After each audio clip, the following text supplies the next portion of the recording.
بادشاہ وقت آیا نذرانہ دینے، وقت کا بادشاہ نذرانہ دینے آیا. وہ کہتا میں رستے میں سوچ رہا تھا کہ اگر یہ ولی ہوئے تو مجھے پتا چل جائے گا، اگر تو انہوں نے سیب کھلائے نا، سیب کا موسم نہیں، پھر تو ولی اللہ ہے، اور اگر سیب نہ کھلائے تو پھر نہیں میں مانتا. ٹھیک ہے نا جی، جس طرح کے آج مرید ہوتے ہیں لوگ، کہتے ہیں سیب کھلائے تو پھر بادشاہ تھا نا. تو کہتے ہیں میں 2 تھیلیاں شرفیوں کی بھی لے گیا کہ پیر صاحب کو پیسے دوں گا تو ذرا نرم بھی ہو جائیں گے میرے حق میں. پیر ہو جاتے ہو نا نرم، اللہ ماشاءاللہ.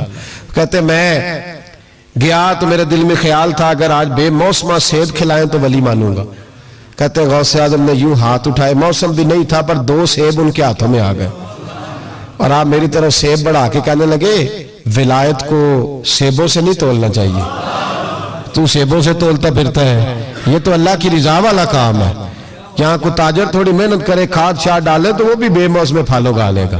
تو کس چیز سے میری ولایت چیک کر رہا ہے؟ یہ پکڑ چھری اور یہ پکڑ سیب اور کھا.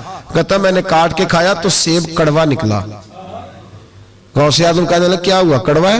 کہا حضور ہاں. تو نے اپنے ہاتھ سے کاٹ کے ایک ٹکڑا دیا کہ کھاؤ. کھا کے کہنے لگا حضور آپ کے والا تو میٹھا ہے، تو سیب تو دونوں غیب سے آئے ہیں تو میرا کڑوا کیوں ہے؟ آپ کا فرمانے لگے غوث اعظم دونوں میٹھے تھے، ایک کو ظالم کے ہاتھ لگ گیا تو کڑوا ہو گیا ہے، میٹھے دونوں ہی تھے. تو ظالم ہے نا، ظلم کرتا ہے، تو تیرے ہاتھوں کی وجہ سے کڑوا ہو گیا، ایک ہی تھے.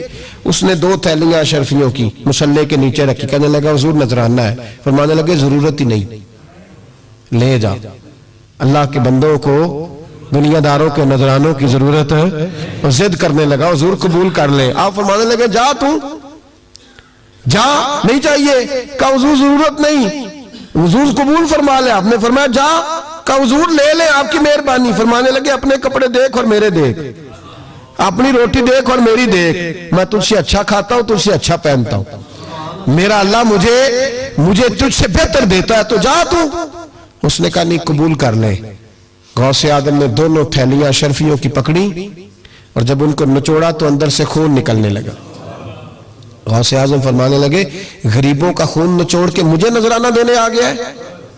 غریبوں کا خون نچوڑ کے. پیر صاحب نے کبھی پوچھا نہیں فیکٹری والے سے کہ تم مزدوروں کے ساتھ کیا علاج کرتا ہے. پیر صاحب نے کبھی سوال نہیں کیا کہ یہ جو لے کے آ رہا ہے کہاں سے لے کے آ رہا ہے. غوث اعظم رضی اللہ تعالیٰ عنہ فرمانے لگے میں تیرے پردے نہیں کھولنا چاہتا تھا، تو باز ہی نہیں آ رہا، غریبوں کا لہو نچوڑ کے تو مجھے نذرانہ دینے آ گئے ہو. فرمایا نکل جا ورنہ یہ خون اتنا بہاؤں گا کہ تو بھی بہ جائے گا، تیرا محل بھی بہ جائے گا. لوگوں کا خون نچوڑ کے مجھے نظر نیاز دینے آ گئے ہو. حضور غوث اعظم جواں فکر، جواں سوچ، انقلاب مزاج صوفی تھے.